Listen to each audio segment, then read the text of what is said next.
So guys, mambo yamechemuka. Kuna hizi laws na bills ambazo President William Ruto aliamua kupitisha wakati ambapo Raila Odinga alianaunsiwa ameaga dunia. So William Ruto alikuwa anakimbia kusaini juu Raila Odinga anaanaunsiwa kwamba ameaga dunia. Ile attention ya Wakenya wote waelekeze kwa Raila Odinga's death. Unaona watu wangu, and that's why hakuna Mkenya alikuja kuzungumzia hiyo kitu. Na baada ya Raila Odinga kuweza kuwa buried, mambo yameanza kuchemuka sasa. And I know maandamano yanaenda kurejea tena hapa nchini Kenya, juu ni vijana wanaenda kufinyiliwa kwa hizi bills ambazo Rais William Ruto alikuwa na sign na zile laws. Unaona watu wangu? So now watu kama kina Okiya Mtata wanajaribu kuchambua, wanajaribu kutuchambulia. Hii bill itakuwa mbaya, hii itakuja kuwa mzuri. Unaona watu wangu? So kabla tusikize, and show me like video, na nasema thanks for your great support. Nyinyi ni watu wa nguvu zaidi. Sikiza mambo. So amending existing laws. So the first one is the Air Passenger Service Charge Amendment Act is here. Very brief, a very brief one. Yeah, it is just three small paragraphs, and it's basically doing something good. It's basically editing the word Tourism Promotion Fund to the word Tourism Fund, which is in the Tourism Act, and then it's channeling money that is collected from here so that it can go into that fund. So that cannot be a draconian act. That's one. The other act is the National Police Service Commission Act. It's a very simple act. It's also a small act. You can see it is just 4 sections. 4 amendments. 4 sections. And that's something very good.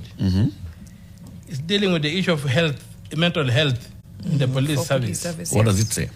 Basically, the bill is it requires support for mental health of well-being of police officers. It introduces definitions of words like counseling, psychosocial support, wellness, and mandates the establishment of counseling units in every police headquarters around the country. And they will be requiring the commission and the inspector general to work together. You have seen a lot of suicides, a lot of shootings, a lot of in the police. Yes. And this is a very good act. Sounds like it's actually bringing to light what David Maraga's task force recommended. Recommended that time. Okay. So it is a very good act. The other act we have is the Wildlife Conservation and Management Act. It's also a very small act. It's also 3. It's also how many? Yeah, just one page. It's 3 sections. Right. Basically, it now addresses the question of Marine wildlife issues when people are injured or whatever, and then it expands to say that who should be involved in determining what compensation, and it requires also locals to be involved, and then it defines animals. It includes the shark, stonefish, whale, and stingray as among the animals that if they killed somebody, that person will be entitled to compensation. So again, I don't have a problem with that bill. It's a very good act that comes in. Then the next we have is, according to my list here, how I analyzed them.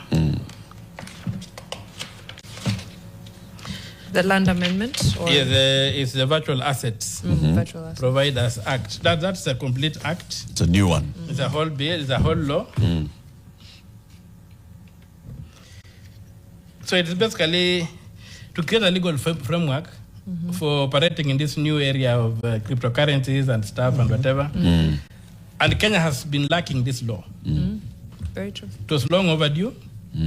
And I think there's a very good attempt if you compare. I've read it in comparison with the ones in Nigeria, South Africa, and whatever. It looks like a fairly good law that is going to govern that sector.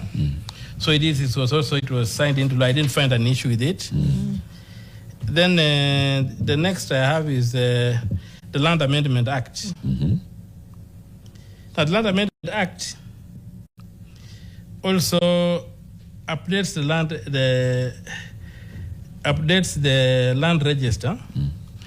And if you look at it, some people have written acres and acres of commentary claiming that it is imposing new levies on everybody who and owns whatever. land. It's a very small thing, nothing like that here. What does it say?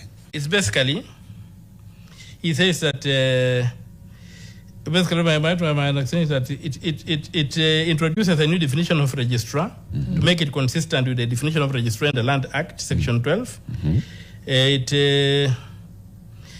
says that registrar is mandated to register land, including land set aside by individuals or land buying companies for public use, whatever. And then says upon registration, registrar may publish whatever we have. And what's important is it requires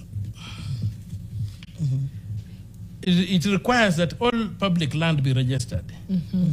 And you know the kind of problem we have right now. Many schools, like public schools, have been, because they don't have a title deeds and whatever.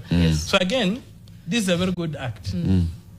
So when people are commenting on the bills and not on the acts that the president signed, I found it a bit difficult. It's just a very small thing. Let me ask you a direct clarification here then.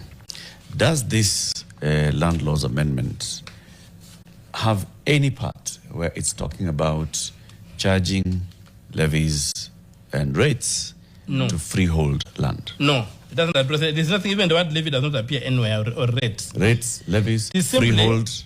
It says that the public land, registrar shall register public land allocated to a public body or institution by the commission. The commission allocates the land, the registrar registers it. And it goes on and says it will be done according to the Land Planning Act. Then it goes on and says, upon registration of land under that section, the registrar shall publish a notice in the Gazette specifying the particulars of the registration and issue a certificate of title to ABCD. So it doesn't have anything like what people are commenting about. So this is a bill that was sponsored by Simon Kengara, the MP for Ruto, right? And people are then confusing it with a previous an old act, a bill that had gone to Parliament. This has gone to Parliament and never saw the light of day. Never saw the light of day. And if you look at the extract they were highlighting, they're green, which means of the proposal, the bill as published, they are not white like the vellum that I have here. These are the vellums that went to the president, that the president signed into law. So it doesn't have anything like that. Again, for our viewers and listeners who may be tuning in, this is a word I learned yesterday, so wachanue pia. The vellum is, yes, that version of the bill/act that was signed by the president. So not what first went to Parliament, was amended, or whatever was assented to about a week ago. But go on, Okia. There's something also that you've said, Senator. The color, because you keep insisting on the color. It's green. It's green. It's green. Now, please educate people. Now, when the bills are published, you have two houses in Parliament. The color for the National Assembly is green. The color for the Senate is blue. So if the bill is published on a blue paper, it means it was introduced in the Senate. It was published on the green paper, it means it was introduced in the National Assembly. Now, when that green paper means that's the proposal that went to Parliament. Now, when Parliament deliberates, what is sent to the president is never published on any of the colors. It's published in black and white. So it comes out on a black and white like this. So many all the commentaries you have been seeing were on those bills. And you'll find, like, on the, except for the cyber crimes bill, there was a commentary about the fines. Those are already in the existing act. They were not in any bill. They were in the existing act, only that they were exaggerated to read 20 million, not 7 million, and 10 years instead of 4 years. I think Section 42 of the current law provides for those fines. But if you look at the vellum that went out, there was nothing like that. The only problem I have with the Computer Misuse and Cyber Crimes Act is that it introduces very vague concepts that can be misunderstood, be abused to curtail the freedom. So, if I were to fault it, as I intend to do, I would fault it on the basis of being void for vagueness.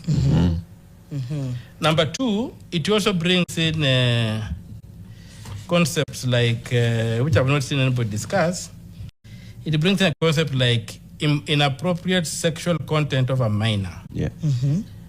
Is there appropriate sexual content of a minor? There is none. There's nothing like that. So what is he trying to justify? You see, these kind of reckless words are the things I would fault. Yeah. So that they would bring in now confusion Yes. in the implementation of the law. Yes.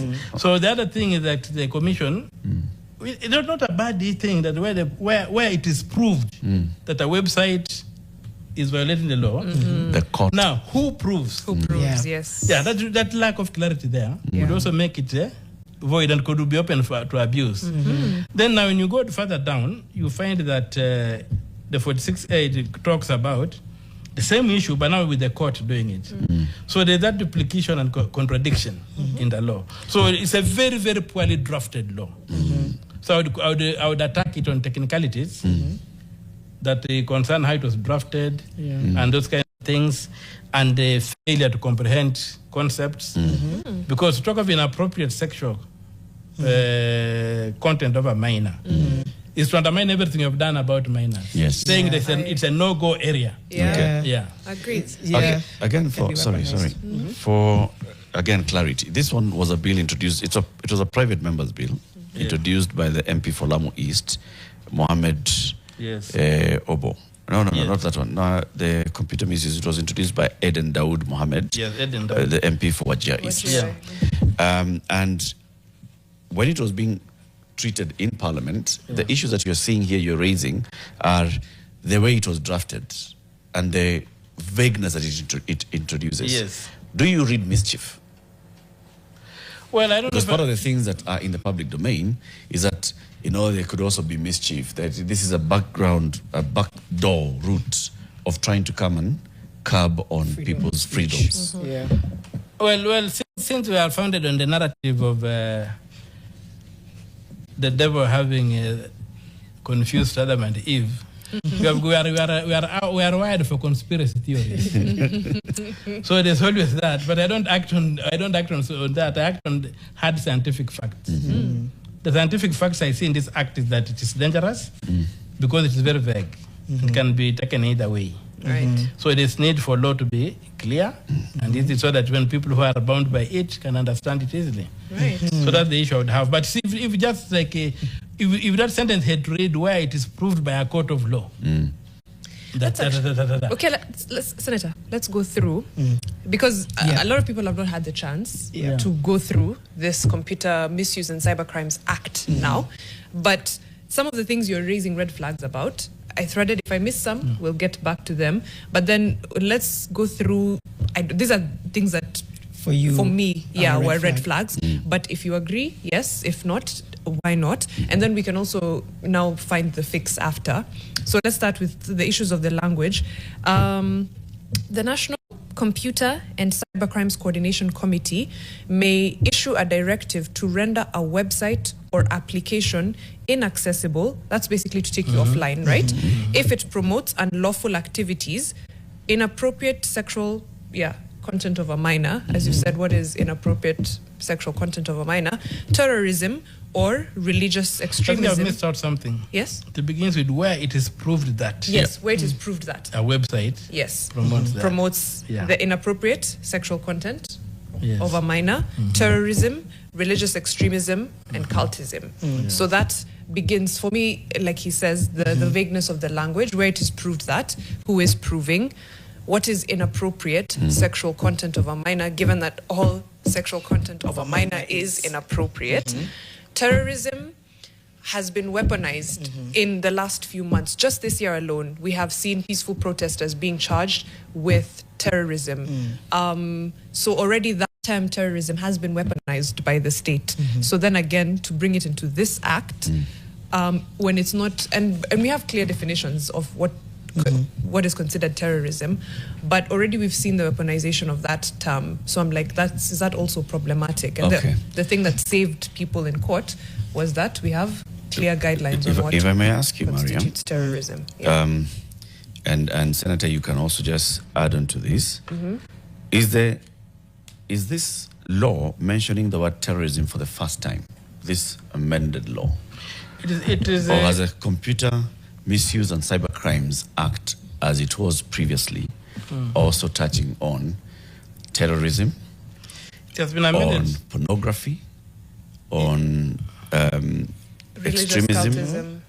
Religious extremism and Yeah, cultism. and cultism. Yeah, unfortunately, this act has been amended so many times, and it has been a subject of litigation. I wouldn't know what the current version is, but these terms have appeared before, and some have been litigated, some successfully, some not. And so it was also, there was also, so the issue has been that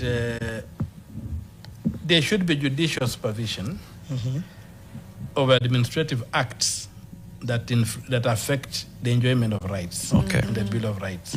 So that's the big beef, that there should be judicial supervision. So that even if the police want to confiscate my gadget, they should even go through a sealed application and get orders And a warrant issued. and get a warrant to confiscate my gadget. They don't just break my door and get in and confiscate my gadgets. That's what we are trying to say, that let there be some judicial supervision to avoid overreach, Okay. excitement, and all this kind of thing, and weaponization of some of these issues. That's why I was saying that if this particular section had been drafted well, it would have enhanced the protection of rights. Because, you know, people have been trolled on the social media, people have been insulted, you get all these kind of things being done. Yep. You're now in the age of deep fakes. So you need it people will need to be curtail that. protected. Senator, let's pause there and go into a break. I mean, it's like class has moved. There's somewhere I'm like, wait. Because if I'm understanding the senator, is that this is the one act that is problematic, but I still see gaps in some of the others. But we'll come back and unpack this one in detail. Senator Okiya Omtata is with us in studio. Just as we read earlier in the news, it's about the 8 National Assembly bills signed by President William Ruto. Many term it as the timing was off and even the nature of the bills was off. It's coming up to 7:30. We'll come back and continue this conversation. Nation. Nice. Very nice. Mama J, where was the outrage when these bills were passed by your MPs? That's what she's asking online. Great question. This is what happens when you stop paying attention to what your elected official is doing. She then goes on to say, Okiya Omtata is doing a good job breaking down these laws. It looks like he doesn't have an issue with the concepts of the law, just needs clearer language. Is she right? It just needs better language. Yeah, it needs to be Poor clearer. drafting. It's poor drafting. It's poor drafting. It's technical on side of it. That Again, then leaves us open to misinterpretation and exposes. weaponization. Exposes. Yeah. It's very dangerous. It's not an innocent act or whatever, or a harmless poor drafting. It's dangerous poor drafting. it could have serious implications. Janet, you said that let's finish with this Yes. Computer Misuse and Cybercrimes Act, and then you can say even in the other laws that the senator is saying these were just procedural amendments or an introduction of a new law. But the So remaining you have some two, issues the remaining two have got that you big have issues. big issues with. Mariam, are you done with your concerns around? No. Just one. We don't have enough time actually for me to go through all my concern. There's where was this? To the court, it authorizes the court upon application by an authorized person to remove content or materials, to close or deactivate a computer system, website, or digital device that has been found to, contravene all these other things. Who is an authorized person? To close or deactivate a computer system. Who is an authorized person? Again, it speaks to the vagueness that. The drafting. Yeah. There's The order comes from the court to that authorized person. Authorizes courts upon application by an authorized person. Yes, so the order will come from the court. But who is this authorized person who is going to the court? Now, if I were to look at that, the authorized person will be the CCK. And that's the other problem with this bill, that is introducing another body to usurp the powers of the Communications Commission of Kenya. Actually, tell us about this committee, because there's this National Computer and Cybercrimes Coordination Committee. Yes, that committee. Is this a new entity body. being introduced in this? And what is the justification for it in this law? I don't know whether there's a justification, whether there's or a purpose for it. there may be no justification for it, but there's a purpose. So the committee is, I think the committee is already existing or something. In the current law. In the current law. It's just being given more powers. It's being given more powers. No, it exists, yes. To do those But then- things. So it's not being, it's being given powers that naturally belong to the CCK. Okay. So then, Mariam, doesn't answer that question on... Who is the authorized person? authorized? No, because then it should say. It should be the CCK. say. the fact that But it now, hasn't from been the way said. this act is looking, it could be like the committee, which could be that authorized person, whether a person can be a body. Yeah. Another one. There was a part on what in cyber harassment, what something that is likely to cause a person to commit suicide. What are those things? Like there's Like the validity of trying to protect, but again, if you Yes. leave out the express definitions, but all my questions were on those, like the language issues. So when you say something that is likely to cause a person to commit suicide, what is that? cyberbullying. This sounds like a conversation that should have happened Before. at the committee stage Yes. of this bill. Yeah. In yesterday's statement by the former Chief Justice, he says it's also worth noting that there was limited public participation in the passage of this bill, with only 3 written memoranda with all signatories opposed to the amendments. Unsurprisingly, the MPs yet again ignored the views that they received, even from the relevant ministry, and the President followed suit with signing the amendments into law. 3 written memoranda. Only all against. Yeah, but amendments. 3. Yeah. In this country of 50 million Yeah. well-educated, 844-driven, many people wajuajis, only 3 who are now, all the people who are talking now, issue could only be- 3 actually participated. The issue could be there's a very bad culture in this country. Like I've seen when we do public participation on budgets in the counties. Yeah. People want to be paid to go for those public participation. They want to be paid to be helped. So, if I get you out of a ditch, I pay you to pull you out of a ditch. It's a very bad culture that we have. Basically, as to Eric's point, we've brought ourselves here. Yeah. I think there's a. It's answering Mama J. It's answering Mama J. Where were we Yes, as so this bill was going through there's that the element. process of Parliament? Because it did not skip, it wasn't published and passed on the same day. Yeah. It went through the stages of You went through the Parliament. stages. 3 memoranda were received in objecting to this The particular only thing is that the way public participation is being done, that you either send a memo to the clerk or you go, and it's for all bills. You saw when they were doing the bill on, the amendment bill on that wanted to entrench NGF and whatever. NGCDF, yes. And they went to all constituencies Yes. Oh, yeah. and held public participation. Yes. They did not just rely on written whatever. So we need to look at that public participation, how it's supposed to be done, whether there Structured. should be some structured way of doing it, and is it public participation that is just supposed to be a formality, or does it have to have substantive impact on that? Should there be a Yeah. threshold upon which, Yes. if the public rejected something, then that thing dies? So we need to do that, but we don't have legislation on that. Again, that leaves egg on the face of Parliament. There's no legislation on public participation. So we've gone largely by what the courts pronounce themselves, especially in the early days of the Constitution, some of which is very limiting to what's really public participation that is effective really is supposed to do. So there was Parliament, we have failed as Parliament to come up with that law that would really unlock that potential of engaged democracy. So that has been an issue, but I don't know whether the number of that means that no opportunity was accorded or the opportunity was accorded and the people did not pick it up.